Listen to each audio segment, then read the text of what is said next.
Okay. Welcome to another Manchester SEO podcast.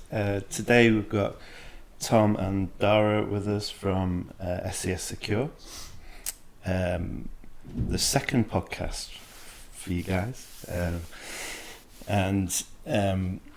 So welcome. Tell us a bit about what SES do.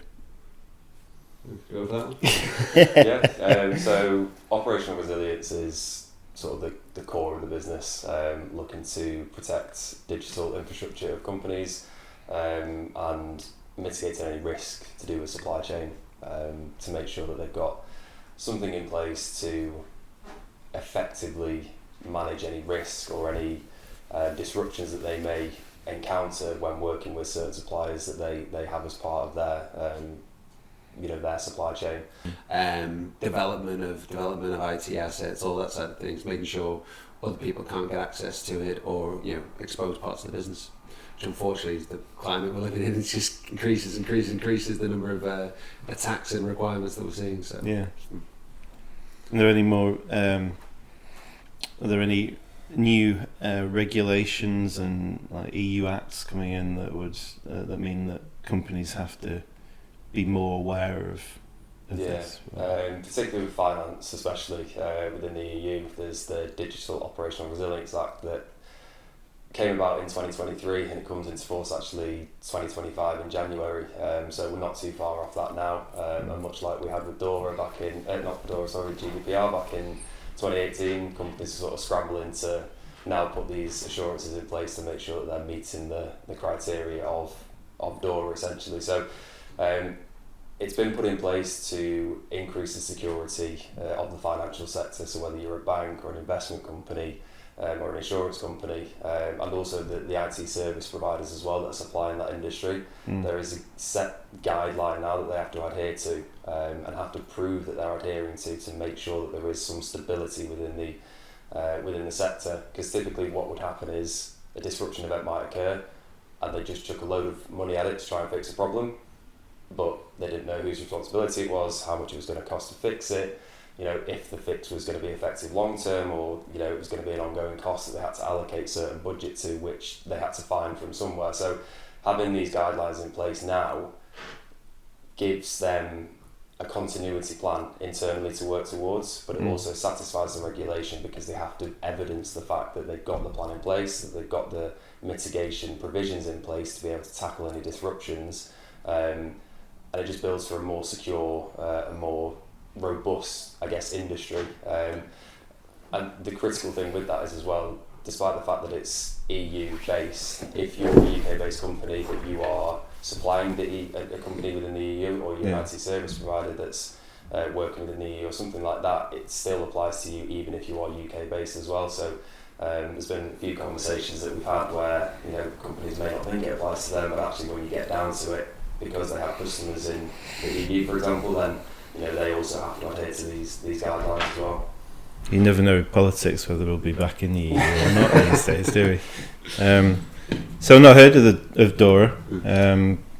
You mentioned some form of event that you would need to evidence that you've mitigated these things. What would an event be?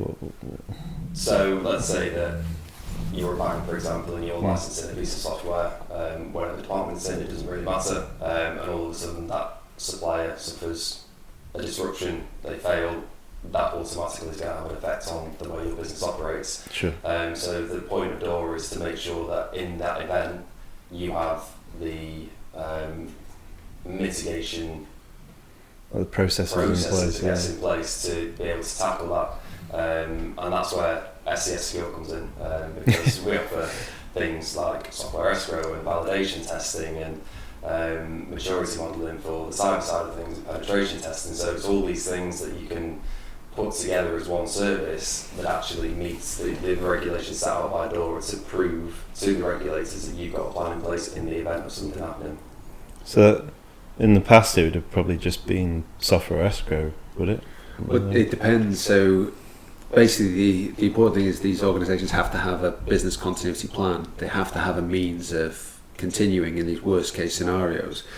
But each organisation sort of taken their own lead on that over the last 30, 40 years. And what's happened now is that there's a growing recognition since the financial crash in 2008 of how interconnected we all are. And at the same time, you've got more and more critical functions for businesses, not just financial institutions, but all organisations, being performed by licensed software. So third-party directed software is actually playing key functions in these businesses, and then these businesses then have to have some means of continuing. And for many, that was something that was rarely considered, or there's very little thought put into it. And what DORA is asking people to do is actually to meet regulatory requirements for the first time, where there's fines and there's other penalties in place that if they're not set up to continue, they because they can in theory destabilise the whole ecosystem, as we've seen with the domino effect. And it's not just the financial industry, every sort of major industry is moving in this way, but this financial industry, because of the sensitive nature of it, sort of at the forefront of it. And they're basically trying to put requirements in place that everyone knows exactly what they're supposed to be doing. You don't just get to make it up as you go along, or say, Jeff in IT will look after this if the whole thing falls apart or whatever it might be. Which, I mean, we laugh, but I've had conversations with household names who are literally saying, like, if there's a stressed exit, if our key supplier suddenly can't continue, we've got a great relationship with the guy who does the support from them, and we'll just hire him, and that'll be how we continue. And you're like, well, okay, but they've probably got other customers too, other relationships, and no one really said, no, this is what you have to do. And that's what DORA is trying to achieve, that everyone brought up to the same standards, so there's actual meaningful resilience. It's early days, but that's the attempt anyway. And so you mentioned a few of the other kind of parts of the business that help with that process, so like penetration testing and stuff like that. What are the different areas are there that go into complying with or being able to comply with DORA? DORA is a massive document. It's huge, and there are some bits that just aren't applicable to what we do as a service provider to satisfy that the governance that is set out by DORA. So where we sit in there is the continuity side of things from a software escrow point of view, with the validation testing and obviously the cyber services as well, like you mentioned, the penetration testing as well. Where those requirements come from varies from organisation to organisation. So it might be the service provider, the IT developer that has requested that we penetration test their systems to give them the assurance that A, their services are secure when they're providing them to the customers, but B, their customers are then secure because they are licensing that particular platform from the developer. So it's a domino effect, like Dara says, and it's about uniting that industry, I guess, to make sure that everybody's on a level playing field and everybody's governed by the same criteria to make sure that it's a stable market, because it is such a sensitive industry to be involved in. I suppose there's a lot of businesses that are using clear my throat SaaS software where be multiple businesses on the one server or part of it, and if that server goes down for whatever reason, then you could take out if it's financial analytical software or a trading platform or whatever, you could take down a whole industry probably. Exactly. I mean, it used to be that all the critical software systems were what we call on-premise or installed on the customer's IT infrastructure, right? Which meant if something happened to the supplier of that software, the next day everything still works. I mean, you can have legal disputes and all the rest of it, and things that an escrow agreement would solve. But essentially, you've got everything. You've got your running system. You've got your data. You just need the mechanism for continuing the support. But everything should still operate the next day. As soon as you switch that over to SaaS, everything's being delivered typically by a public hosting partner like AWS or Google Cloud or whatever. Their whole relationship is with the provider of that software, not the user of the software. So we've had numerous customers who the first indication they've had of any problem is when they showed up on Monday morning and they can't log on to anything. So and then what do? How do you recover a system that you've got no access to? And that's, I hope these business, continuity, software resilience, all these sort of things. These questions have to be posed before there's a problem. Once there's a problem, we're very limited in what we can do. So you have to make sure that the long-term planning or the planning at the start of the relationship meets the needs, and that's one of the big challenges, because everyone's keen to sort the problem out once it's right there in front of them, but who's keen to sort it out, in advance? Sure. Things like cybersecurity tend to be something that you get into after an event. After you've been hacked and there's been a ransom or something like that, and it's never something you really prepare for, is it? But the problem with that is as well that people don't think that the suppliers that they're working with are going to be subject to any sort of disruption event anyway, so therefore it indirectly won't affect them. Yeah. But obviously that's not the case. Which is why it's so important to have these predetermined guides in place and plans in place that they can work towards, and they have an effective exit strategy or effective plan to actually action in the event that there is a disruption, because without it, a business could fail overnight, ultimately, and that's how severe it could be, especially for smaller companies that rely on, or big companies that rely on very small niche developers, to build a product for them, to develop a product for them, that the licensing that they are so reliant on, how easy would it be for them to suddenly switch out, find a new one when they've been developing it over 10, 15, 20 years to meet their exact requirements? It's not going to be an overnight switch. It's going to take time, money, resource, all these things that aren't available when you're going through a crisis event, which is why it's so important to have that predetermined sort of guideline and action plan in place.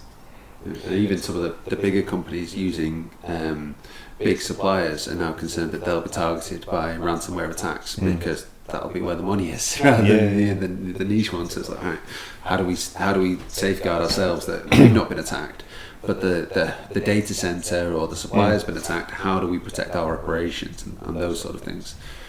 I won't mention names. There's a law firm that we were talking to about doing some SEO work for, and all their CRM, their website, everything was all on this one hosted environment, along with 150 other businesses.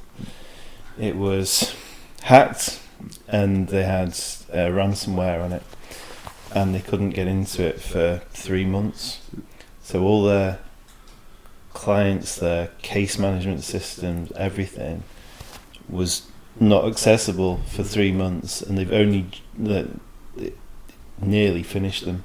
A big successful law firm that's been going for a very long time, and they've only just managed to get it free, and so that's one example of really how important it is, I suppose.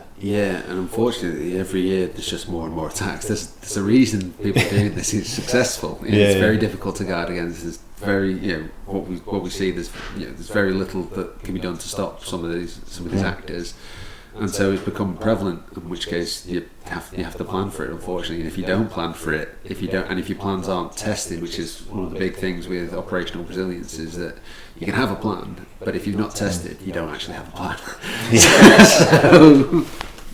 And that's one of the challenges of the sector. And when people try and meet their business continuity requirements, is how far do they go with testing it? Do they just tick the box? Get something down there that hopefully would work, but they've never tried it, or do they test it part way? Do they test it the whole way? And what's the appetite for risk? And of course, once there's attack, there's a great appetite, and people, some of our best customers are people who've been attacked before, but it's about hopefully getting to the people before they're attacked and safeguarding their systems. It's always been the kind of argument against software escrow has potentially been, it probably wouldn't help anyway. So we've got a certificate and we've got a deposit, but actually could we get it working again? And even more so for SaaS systems. So for the great thing for an on-premise system is that, as I said, everything's with you on your infrastructure. So something happens to the supplier, stress exit, they go down, whatever it might be, your software can continue, but the brilliant thing that you have is time. So you hand that over to whoever to take over and support you. They're not set up for it. The attacks come as a surprise. It's nearly always the case. Maybe you've got a third-party development relationship, you can bring them in. They're not set up for it. But because you've got everything with you, you've got time. You've got the 3 months for them to get familiar. You know, as long as they've got the code and the testing and the rest of it, they're good to go. But the SaaS system is the opposite. There is no time. Your system's just shut down, and all of a sudden you're hemorrhaging money. Maybe it's brand reputational impacts. Maybe you can't just get any orders through the system. You know, and then very few of the customers that we have are actually set up to recover a SaaS system because it's very complicated, and they have no access to it in advance. They can't test that they can recover it in advance because it includes the intellectual property of the supplier who doesn't want to give that out. So now that's why we're seeing why SES is moving to more of a, rather than acting as a repository, meaning that we hold intellectual property and hand it out to people, we're now acting as the safeguards ourselves, saying in this scenario we'll step in and recover things for you. You don't have to do anything. You don't have to get expertise. Keep expertise in place for what are some long software relationships. We'll do it all for you, and we'll get you back up and running, and then you don't have to worry about it. And that's really, I think, where the industry is moving and where it'll be in the next 5 years. Interesting. Are there any examples of businesses that there are the we can talk about? There's 2E2 is probably the big one. They were a data center provider, and they had systems on people like Tesco. Had relationships with them, and they were growing very fast. So in 2011, I think it is, they were funded by venture capital, and they buy another business for about 70 million, and then in 2012 they go bust because they can't manage the payments. Oh gosh! So what they did is that they cut off all access. The administrator comes in, they cut off all access to the customers who rely upon them, and I think they charge. I can't remember whether it was individually they charged customers £1 million to get access, or they was cumulatively, but it's somewhere around those regions to get your system back up and working that you were just working on last week, no problem. It's £1 million, please. So there's stuff like that. Now that's 2012, but there's a few examples out there. There's not a lot because people don't like to highlight it when it happens.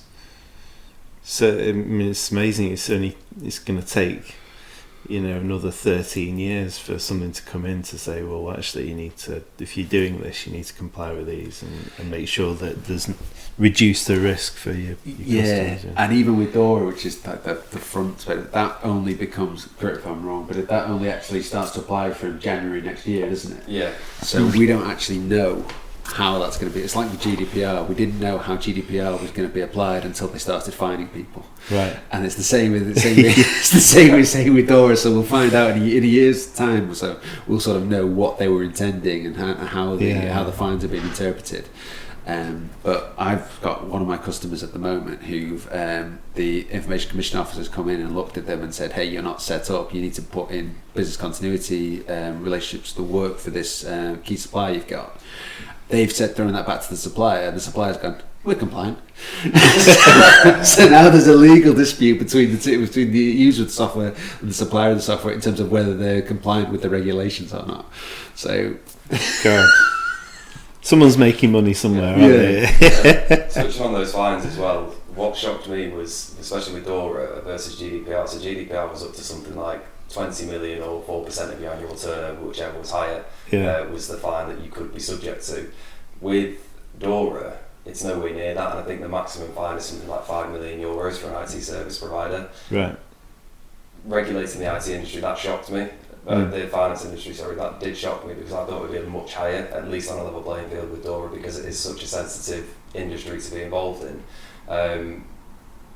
But as Sarah said, we don't know what the sort of outcomes are going to be until we get to that sort of January 2025 point, and then companies do start finding out that they're not compliant or they're not adhering to the rules and regulations, even if they think they are. And then there might be some cases where they're battling against the fines that they may receive because they're thinking they're compliant, Dora tell them not compliant, and sort of where's the middle ground in that, and what fine are then allocated to individual organisations and service providers as well. Yeah, because one of the things with for the finance industry, so they're regulated by the Bank of England and the Prudential Regulation Authority, and they set out the standards in terms of what they're requiring the organisations within them to meet. Yeah. But the way it's written, it can be interpreted in a lot of different ways. So they don't say you do this, this, and this, and then we tick the box. They say you have to do this and sort of build in business continuity. Yeah. But that means many different things to different people. So, and then they say at certain points, you have to test it, but they don't specify in relation to testing into cybersecurity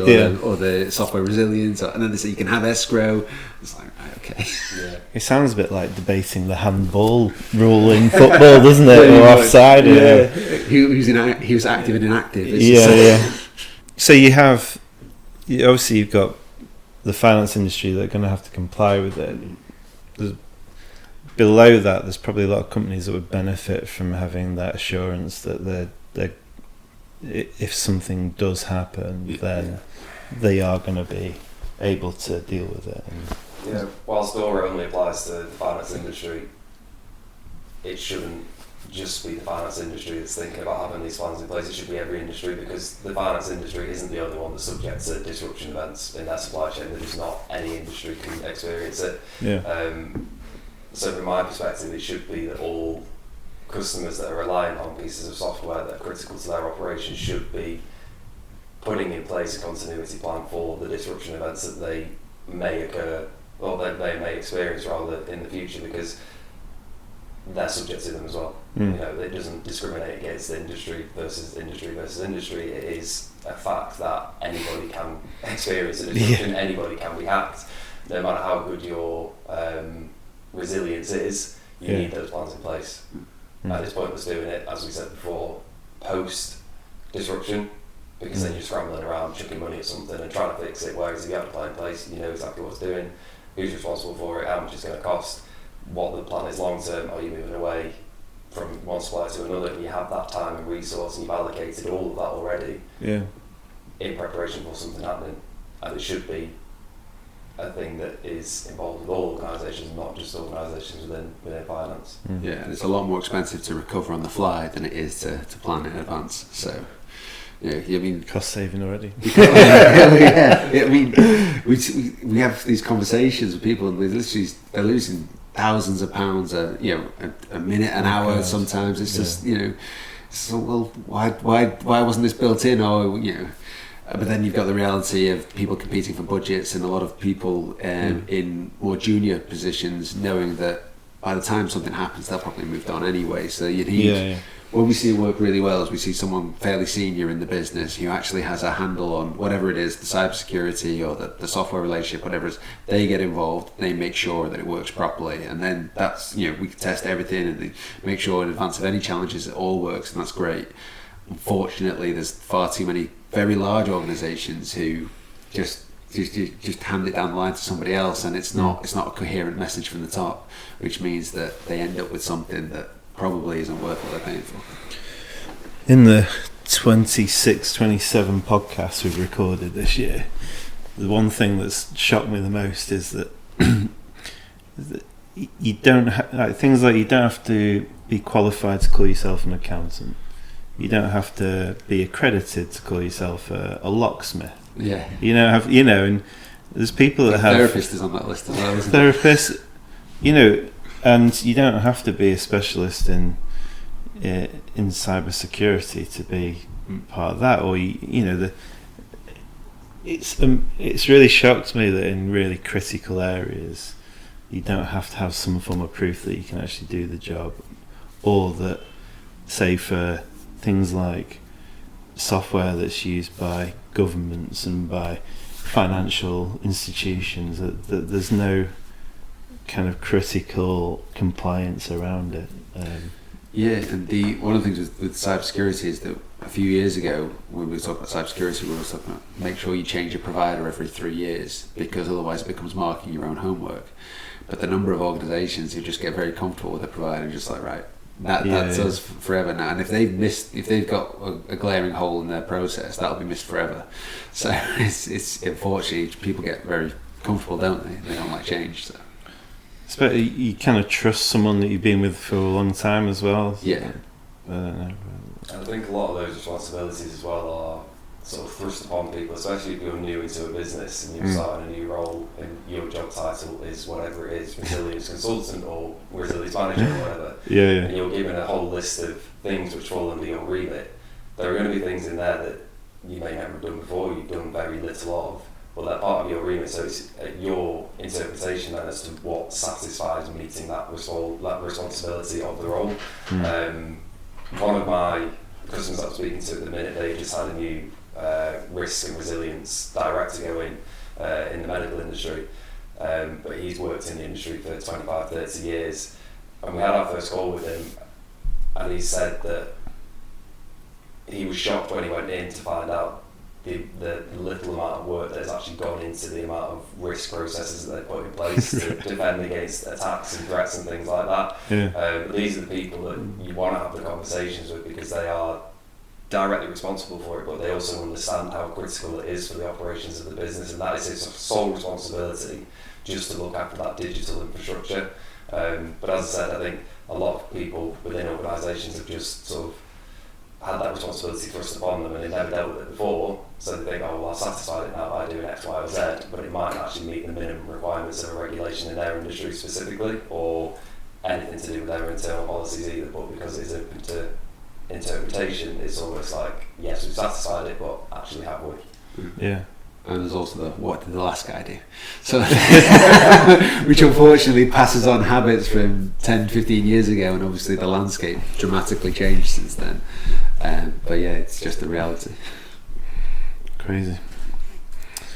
See, I've got a bit of a background in software escrow, which I don't mention usually, but you know, it was originally designed, and the processes and everything you do is designed to, you know, have be meaningful for on-premise software. And then SES came along, and everyone's head blew off. You know, well, how do we do this for that? And then we just carried on doing what we were doing. And up until probably, I'd say, a year ago, 2 years ago at a push, customers that we were speaking to still didn't understand that you could actually put SaaS platforms into escrow. And the amount of conversations that we had to try and educate people on the fact that it's so critical, if not more critical, to put those SaaS platforms into escrow, especially when there's data involved in it as well, and having no access to that in the event of a supplier suffering any failure, was quite surprising really, because these intelligent people that you speak to that deal with software platforms on a day-to-day basis didn't realise that it was an option to do that. And obviously the traditional way was just put the code in escrow, release it in the event there's supplier failure, and then go and do what you will with it. But with the introduction of SaaS escrow and having the data and the validation services on top of that, sort of build that more robust, I guess, resilience plan for them internally. Yeah, and it's not just you know, people understand. I mean, the number of contracts I see from large corporates where they've got an escrow clause in, and it just says source code. And they hand it over to the supplier, because the supplier working with this large corporate has to pay for everything. And then the supplier comes to talks about their system, and it's always a platform, and it does this, and there's agile development, and there's all the rest of it. But all they're required to do to meet these resilience or business continuity requirements is to tick this tiny box and put their source code in, and it'll be out of date in a week. But it's all they've been asked to, and it's just because the legal firms have taken the same term that they've used for the last 25 years with their on-premise system, thought it could just transfer over easily without understanding the key differences. I can remember doing a validation exercise, and it was in Europe, and they were going through all the source code and how it makes, and it occurred to me that the software was useless without the data, but the data wasn't part of any kind of escrow contract or discussion or anything like that. And so it's really important to have some form of like thing that says, well, you know, that you can have the data as well. Well, how do we do it? Is there a transfer? What's going on? And is this, you know, up to date or whatever? And you know, because a lot of software is useless without data anyway, isn't it? And the other way around as well. Uses without the software to interpret it. So people are like, oh, we've got access to the data, we do backups. And like, okay, does it work without the software? No idea. So it's that sort of thing. And when people were moving from from on-premise to SaaS software, and key suppliers were changing their delivery mechanism back in 2011, 2012. The largest escrow provider out there was just saying the on-premise solution works fine for you as well, and that was still their stance for another 5 or 6 years after that. So it's people waking up to actually think. The difficulty with escrow is nobody goes to the end point of it, which is what do we do when it's released? How does it work? How does that work then for all? Everyone's in general, a lot of people are very focused on ticking the box for business continuity, software resilience, operational resilience.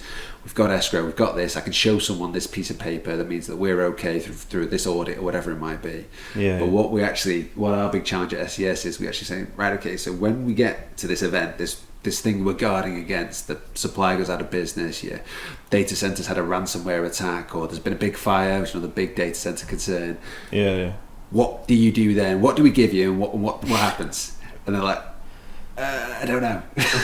Nearly always. And they're willing to spend thousands of pounds before even considering that part of the process. And that's unfortunately what main escrow is, which means that whilst that's not a big problem for on-premise systems, because it's all there with you, and you've got that time that I mentioned to figure things out, and you've got 3 months, you can do, all you're looking to do is to keep the thing running. So if you've got the code, you've got testing and the build and all the rest of it, you're okay. But with SaaS systems, you've literally you can have nothing. It can be all wiped out. You can have relationships where the software supplier is still working, so all your 18 pages of legal contract saying you've got an escrow agreement can mean absolutely nothing, because your supplier hasn't gone out of business, but they can't access their own stuff because of a ransomware attack, or a big fire's destroyed the data center they were using. And you're like, right, okay, well, I've got nothing now. So that's the big hole with escrow, is that what's the end point? What happens we're guarding against the scenario, many of which they're not the likeliest, but they can happen. What happens in that scenario, and who's responsible is really the key thing. Who gets you back up and running? Who makes the systems? Is it you? Is it Mr. Customer? Or is it somebody else? And if it's somebody else, do we need to loop them in and make sure that whatever testing they're involved in and all the rest of it? And unfortunately, we found out over the last few years for SaaS systems, when there is a release requirement, when there is a supplier that goes into administration or whatever it might be, that the customers just aren't set up, even when we've tested their systems, aren't set up to action those tests, because they're unfamiliar systems to them, and they're not IT companies in a large part of it. They're they're in logistics, they're in finance, they're in medicine, they're wherever they are. So now that's why we're saying, for those customers, SES will do it for you, because we've got access to the IP, because we can get a system back up and running without releasing IP, and mainly because we can test it in advance of a problem. We'll actually do it for you. But that's our sort of flagship service. But that's where really everyone should be. But unfortunately, there's there's a bit of a challenge getting people there. I think a lot of people probably undervalue escrow as a service to them as well, as part of their continuity plans. Because the amount of conversations that we have where they ask that question, whose responsibility is it to get us back up and running in the event that supplier X goes out of business, for example? And they say, well, depends what service level you're looking at. If we're just doing a traditional escrow, then we'll release the material. If you're looking at a continuity piece or a validation piece, then it gives you a bit more and it tells you what to do, or a continuity piece where we'll actually do it for you.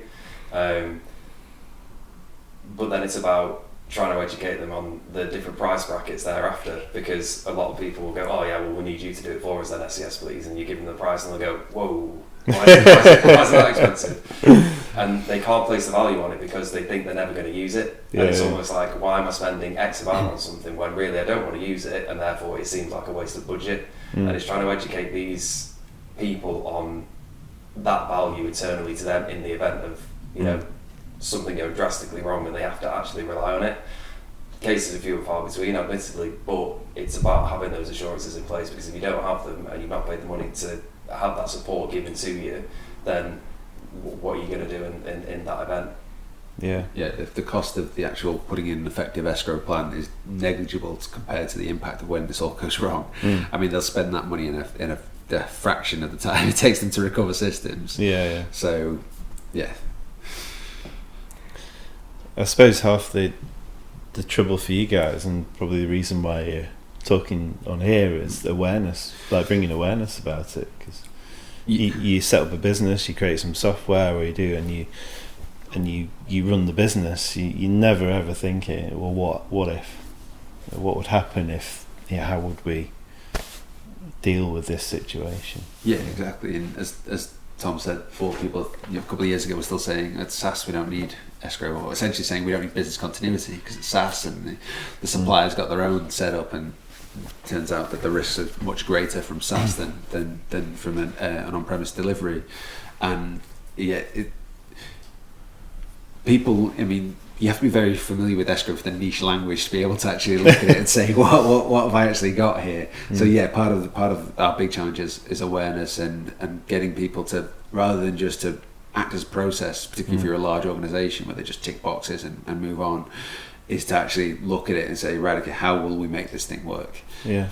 I suppose though, when you use words like resilience and escrow and whatever it is, people go, okay, but no idea really what you're talking about and what it means, and what the benefits of having those plans in place are to them. Yeah, and there's even just having the contract itself has benefits. So one of my customers is sort of in a unique space. They're a national name, and there aren't any other companies similar to it, and what it means is that they have a very small supplier pool to draw from.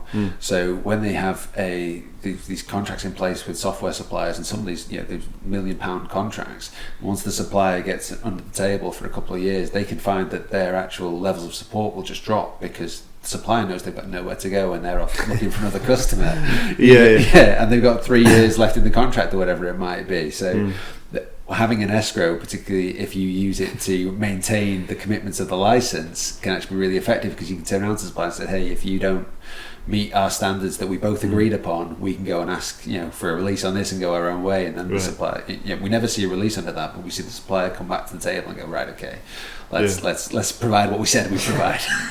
I think outside of the actual mechanisms of the escrow and what it does for a company that's the beneficiary of it, there's other things like reputational damage that is limited, because for a software developer particularly, they're working potentially with multiple companies in the same industry that are maybe household names, and having that escrow agreement in place gives them the assurances that they can help them out if something goes wrong with the developer, but also from the beneficiary side of things, obviously their customers are only going to be customers of theirs because of their brand, their reputation, who they are, and it's about protecting those customers, just about protecting themselves as well. And if a customer senses that actually something's going drastically wrong with this company that I'm currently buying services from, then why am I doing that? I'm going to move somewhere else. So I think the escrow goes further than just satisfying policies internally or regulatory, but it actually affects their customers down the line as well, which obviously massively impacts their brand reputation. And the developer side as well, they can use it as a revenue stream. So it's a sales tool, isn't it? Exactly. There is some. So I learnt this from locksmiths we had on. There's a technique called lock drilling that was really popular around the UK for, well, probably still is, where they just drill through the lock and it'd fall apart and they'd open the door really like 10 seconds. But there's a certain level of lock that doesn't allow that, and so they'll see the logo or whatever on the lock and they'll go, well, we'll go next door, because it's just not worth the trouble. So I suppose if you're supplying software to the financial industry or pharma or whatever, and you go, okay, well, we've got this in place and this is the level at which we've gone to make sure that you guys are operational 99.9% of the time, and if it goes down, then we've got access to everything anyway. Then sure, they would probably spend a bit more money to.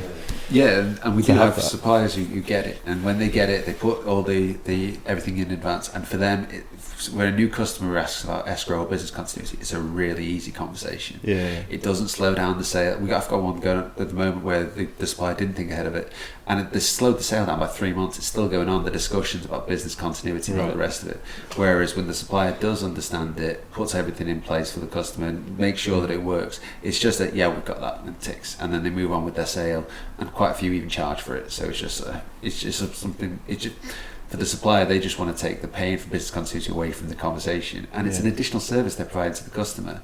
So if the next guy offering the service isn't providing business continuity, they can say, well, our service is better because look, when you get this as part of it. Yeah. The other thing on that as well is some developers will think that escrow reflects negatively on them. If you look at it from the perspective that, well, they say, why would I put escrow in place? Because surely that's going to show to my customers that something might happen to me.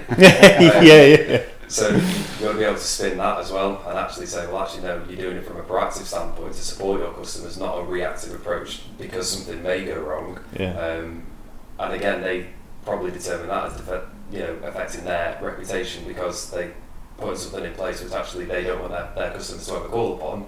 But they're now offering it as a solution, and their customers might go back to them and go, "Why are you doing this? Is there something wrong?" But it's not that. It's the reactive. It's not the reactive approach that needs to be sort of determined. It's the proactive approach to support their customers long term to build those better relationships. Yeah. Yeah, that's what it used to be, didn't it? When I first started about 12 years ago, we worked with startups and people where there was some sort of financial instability in the supplier. And now it's very much the user of the software going, this is a key piece of kit for us, we need to make sure it continues. So it's actually more of a compliment now and requesting escrow because it's saying, no, you're an important relationship for what we've got planned over the next 5 years, whatever it is. We need to make sure we keep going with you. So escrow, when I started, as I say, 12 years ago, was a very sort of technologically basic service. It was essentially all a repository. Most of the industry still is today. You're essentially providing a vault somewhere for the supplier to send through their IP, and it's released under these agreed upon conditions, and that's it. And all the sort of the escrow partners is almost like there's a box on the table, and they're opening the shutter and they're putting it down, and that's all they have to do. Yeah, and they might as well just give the code to the solicitor, show it in a drawer, forget about it, and then Yeah. But that's not where we're going. It's not with the complexity of the systems, everything we've talked about, the prevalence of SaaS and the growth of SaaS. It's not going that way. So what I think we're going to see over the next 5-10 years is much more technological solutions where people will engage in escrow agreements, and it'll be set out in the agreement, not in just the organisation, but the person who's recovering the system, the means that's doing it. I mean, for our SaaS continuity escrow service, which is the SaaS system where we'll actually recover the system for the customer, and we'll say in advance we'll take on responsibility for recovering it, but that means we're going to test it every 90 days. So we need to know that system, the development, when it changes. You can't have it where it's sort of sat in a box and they make big major reversion changes, and then all of a sudden our tech guys look at it and go, what? How does this work? Or they do a completely different build or whatever it might be. So you're looking at a much more cohesive and like sort of a hand-in-hand relationship with key software suppliers and systems, all working for the benefit of these customers to make sure that when they are taking on these relationships, putting these license agreements in place, that they will work and they'll last for the duration of the license. That changes escrow from the sort of the repository sort of basic service to a much more integral part of a company's planning. Yeah, typically the SaaS systems as well, they're not licensing them for 1 or 2 years, they're in place 5, 10, 15 years, and over that lifetime there's going to be so much development of that platform that is bespoke to that customer. So they have to be looking at the provisions that they need to implement to support their exit strategy or how they continue operations in the event something happens to them, because so much time, money and development has gone into them specifically that they need to be sure that they can carry on as normal until alternative arrangements can be made. And traditional escrow, getting the code fine, but it's not going to support you. But with these SaaS models, it's not easy to recover from. And actually, without the support of the services that we can provide, then it's probably not possible for a company to take the material and do it themselves. I was once in a situation where there was a disagreement between the software providers and a government, and the software was for weapons manufacturer. Okay. It was really bizarre because they'd been tested for desert warfare, so sands and all that kind of stuff, that it still work, and government was wanting access to inside these things, and they were saying no, because there's no, if you keep opening it up, it's just not going to work. Okay. And so there's a big argument going on in this boardroom, and it hit me then that the solution needed to change, and that it wasn't just a one size fits all with things, and that it had to become more of a solution for, you know, style business to develop and move on. Yeah, and if you're going to trust, I mean, but it goes both ways. And if you're going to trust as a user of important software someone to provide you business continuity, and it's automated and nobody ever looks at the code or whatever it might be, and there's no testing, and they give you no assurance. I mean, we now actually have to put this on our sort of basic service levels, that we give you no assurance this will work in a release, because people don't get it otherwise. It's just like, hey, you can have this if you want, but we're washing our hands of it. So we have to put it on that. But if you put that on mine, we can't guarantee that SEO will work, but you know. And the level of difference in the testing. So in Escrow, there's a standard sort of testing where you'll witness a supplier build the code. Yeah. But the difference between that from our tech team, when you've witnessed a supplier build the code and you're just sort of sat back. I don't want to. They're good at what they're doing and everything, and they make sure that all the right boxes are ticked and everything. But they're sat back and it's okay. And then when you tell them, right, well, we're going to actually be responsible for doing this, then it's like, make sure we know all this inside out. You know, the report comes much more detailed and stuff, and it's just. It's the truth of responsibility when you actually have to take ownership of something. Oh God, yeah. But it's an important point though, because a lot of the testing for Escrow goes on the infrastructure of the supplier. Yeah. So they have everything set up, and you just run it and witness the build and things on it. That, you know, again, doesn't mean that all that infrastructure will be available. Right. Now, we try and capture the environment as much as you can, but that's very different than when we say, right, well, we'll do it for you. So what we'll do is we'll put it on brand new infrastructure, we'll run the whole thing, and you'll actually see that it works in front of you. So you sign it off rather than we say, yeah, you're good to go. Yeah, and there's also the like third-party plugins and dependencies and stuff that service relies on. So the developer is obviously going to have them. They provide them to the client. The client in the event of a release might have them, so then they've got to spend a load more money buying these licenses and things like that to be able to bring operations back using that system. Yeah. And these are the things that probably aren't thought about. You think, oh, well, they tested it so it works, and in a release they can rebuild. But actually, there's a lot more going on underneath that they've not really thought about long term. And you know, it's just some of those things that should be considered alongside having the Escrow in place and testing it and stuff like that. Right? It's still going to be effective a lot. Yeah. Yeah, it was actually there was one of our competitors who you're familiar with, doing some potentially shows to get investment in at the moment. They were broadcast, and they were asked at the end of it by one of the financial, either investor or journalist, I can't remember, who was saying, well, your profit margins are very high, you're not spending the money in R&D. And one of the things that SES is keen on is continually developing the service. That's where our SaaS continuity escrow comes from. Also got a new one called tenancy transfer escrow, but it's these sort of things where we're looking at mainly actually from listening to customers and saying, what in an ideal world, how would you like it to work, and then looking at the specifics of the system and then building that in, and that's it. So SES is, I think we're continuing to hire new employees, and particularly in the tech side of things. We've got a few university partnerships that we're working on at the moment as well, so that we can continue to deliver more and more technological solutions as part of this. I read about that. That's quite interesting, isn't it? Was it the use of AI in the industry and stuff like that? Yeah, what we're looking at, I mean, I won't get too far ahead of the technical sense. That's not on my bag at all. But just doing things, just checks on the code to make sure so that when it's not out there yet, but when we're receiving code on behalf of customers, we can red flag things that there are problems with the code or whatever. And we don't want to undercut the suppliers in any way, shape, or form. We just want to help them understand what's being released in the point of it, and brilliant, and protect these customer systems, because we have access. We're in a privileged position that we have access in advance of any problems, with the suppliers still here to support us, their whole technical team. Yeah. And if we can offer more, added value as part of that service by saying, look, you get this because we've got this AI program that simulates this and is able to advise on these certain instances where we could do more or whatever, then that's that'd be a great benefit.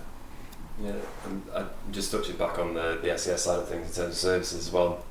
Typically the solutions we offer are born out of a need from a customer that's spoken with us and brought that problem to us, where traditional escrow might not satisfy or SaaS escrow might not satisfy it, and actually there's a bigger picture to look at, especially if you're working with a developer and they've got multiple clients on a multi-tenanted infrastructure and things like that, and being able to adapt our services to create something new which satisfies what they need, that then can be transferred to other customers that are in a similar situation, but they don't think there's anything available that can help them out. So continual sort of development with customer requirement is typically where we would sort of see new solutions come from, and I don't expect that's going to be any different for the next 5-10 years, because there's always going to be something that requires a new solution to be created, because as we've seen with on-premise software and on-premise escrow, that was fine back in the day, but it's not now, and there's always going to be that continuation and development of solutions in line with requirements of customers and how applications are delivered and how they're built and the infrastructure it sits on. As that develops, our solutions have to match that as well. Yeah, fascinating. I've learned a lot today. Hey, it's really interesting hearing about an industry that I've been involved with and how it's developing and how it's probably more of a customer focus rather than a shareholder focus, and that's all good for the industry, isn't it? So thanks for coming on. Yeah, thanks for having us. Yeah, and I have to have some brownies now. They do look good. So.